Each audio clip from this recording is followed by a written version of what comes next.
Heather, thanks for speaking to us at talkSPORT. First off, new year, new role. I mean, you've been associated with London Spirit for quite some time, but it feels like a fresh beginning.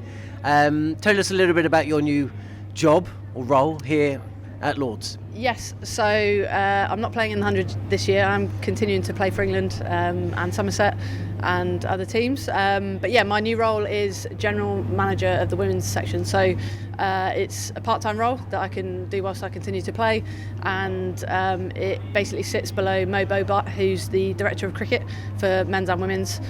So Mo's an expert in men's cricket and wanted to bring me in to sort of plug his gap in knowledge around the women's game, and yeah, obviously delighted that London Spirit are doing it properly, and really excited to be back involved with the franchise, albeit on a slightly different role, and a really exciting opportunity for me. Is this the first steps of a move beyond cricket in a playing role or a playing capacity?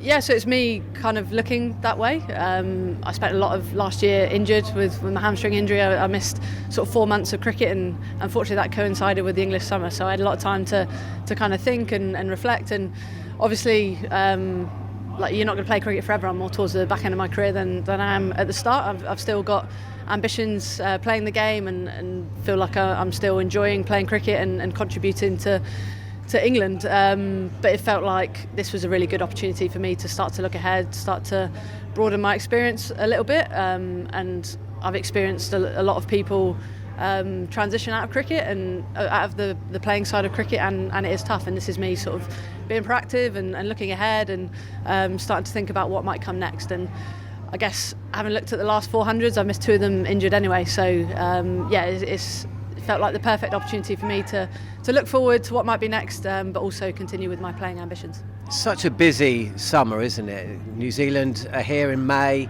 there's a test match in July, there's a T20 World Cup in June, and then of course the 100 rocks up.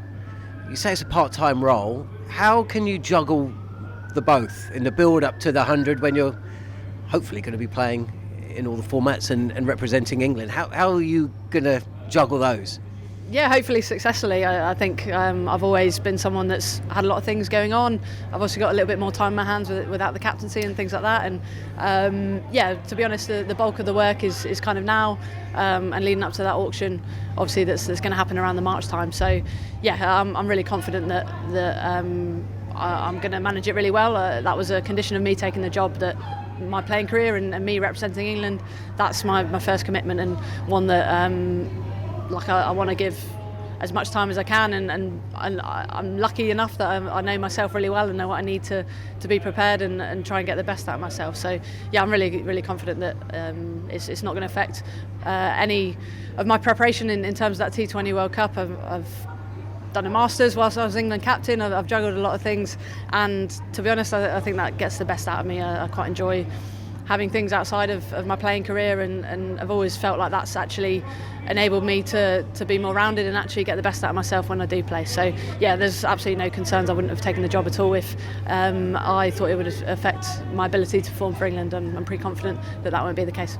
Do you think you would have been able to accept this job if you were still England captain? No, I don't think so. Obviously, yeah, I'm not in a leadership position with England anymore, and I don't think I would have had the time, to be honest, if I was England captain. And I think, yeah, it probably wasn't something that I would have looked at and thought about deeply. There's no doubt it was a hard decision anyway, and obviously it's slightly unusual, but I'm really grateful for the ECB for allowing me to obviously take this opportunity. But yeah, look, I'm obviously not England captain now, and I have a bit more time in my hands, and I feel like it's a really good fit and a good opportunity for me. Now, as former England captain and still a player, you must have spent a lot of time over the years watching your team play, or indeed playing, and looking at the opposition thinking, oh, I wouldn't mind them being in my team. You know, coming up against so many amazing players over the years, but now, of course, you're in a position where you can actually give them a call and be part of the process, I imagine, to get some of those players, and of course some of them have announced today as well. So how exciting is that, and how much of a role do you play alongside Mo and Andy Flower in selecting the players who are going to represent London Spirit. Yeah, that's the fun part, isn't it? I've always enjoyed that part of captaincy, help shaping sort of squads and forward planning, and obviously as London Spirit captain, I've been involved in that sort of thing in terms of franchise head on and trying to get overseas players to sign for the Spirit. So yeah, that's something that I've sort of come across before. And in terms of like our strategy around trying to build a squad and things like that, I'm certainly very much involved. Like I'm not the sole decision maker. I'm part of a group of people alongside Mo, John Lewis, obviously the head coach, in terms of planning what our strategy is and how obviously the 4 direct signings and how we're going to approach the auction. So yeah, obviously we announced our direct signings today, which I'm really delighted about. Charlie Dean and Grace Harris coming back from last year, two quality cricketers, and obviously two new signings in Marizan Kapp and Mahika Kaur, two very exciting quick bowlers at slightly different ends of their career, but what a thought those two opening the bowling at Lords, one of the places where seam bowlers really enjoy bowling with the new ball. So yeah, I'm buzzing to obviously sign those 4 guys and then looking ahead to the auction. That gives us a really good sort of starting base to try and build our squad around. Well, there's the Grace Gates and the Harris Gardens, so Grace Harris has to play here, right? Yeah, exactly. Exactly. Just has to happen. There's a lot of talk about team selection these days across all cricket. You know, there's a push towards the data, the analytics, but being a player, do you ever find yourself in a position where you're, in conversation with somebody who wants to go the direction of player A based on what they see from previous data and previous results, but you've played against them and you know what they're like in clutch moments, crunch games. Do you ever have that kind of back and forth about, no, I think we should go with player B because of this? How does that kind of discussion work, and who wins in the end? Well, I guess that's why Mo's got me involved in terms of my knowledge of the women's game, and obviously being a current player as well. I know a lot of the players that we're having conversations about extremely well, and I think if you didn't have that back and forth, you wouldn't be doing your job right. And when I've seen it work best, it's a combination of what the numbers say and also what your intuition says and what you know of a player and who they are as a person, as a cricketer. So yeah, using both I think is really important in terms of player recruitment. And in terms of who wins, I think it's, as long as you're making decisions based on not just one or the other, I think that's really important to have that sort of evidence-based selection, but also what your gut says and what you're seeing. And you're looking at young players, for example, they might be on a really amazing upward trajectory and maybe their previous sort of numbers don't show that, but you can see that when you look at a young player. And I'm always been really big on character and players that have something a bit different. They love those big moments, or they're really sort of calm and composed in big moments. And there's certainly lots of things that we'll take into account, obviously, come when we're planning for that auction in March.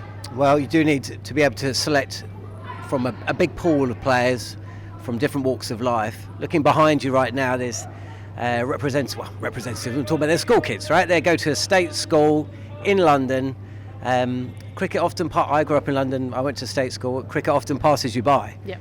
Right? So those girls there got their London Spirit T-shirts on, but there's also a T20 World Cup coming up this year.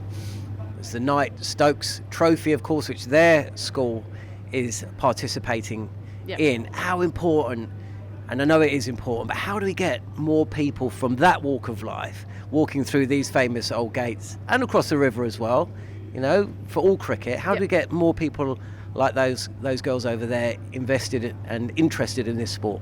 Yeah, I've actually over my time done a lot of visits into London schools. Back when I was working for the Youth Sports Trust, sort of 14 years ago, going into London schools, and you see the kind of lack of facilities, but you see the talent and the thirst for cricket, and giving those girls or boys the opportunity to get involved is really important, and getting them places like this to use the facilities, making sure they feel like they're welcome at a place like Lords, I think is really important. And I think the 100 can be a huge part of that. Obviously MCC are part owners of London Spirit now. It's the first sort of MCC's push into the realm of owning a team and running a team, so that's really exciting. And in my experience, it might sound like a cliche, but the 100, like the demographic of people that come to watch is remarkably different to what you get at, say, a men's test match. And I think that's the appeal of the 100 and what cricket is aiming to do, and definitely should be aiming to do, is to attract loads of different people from different walks of life,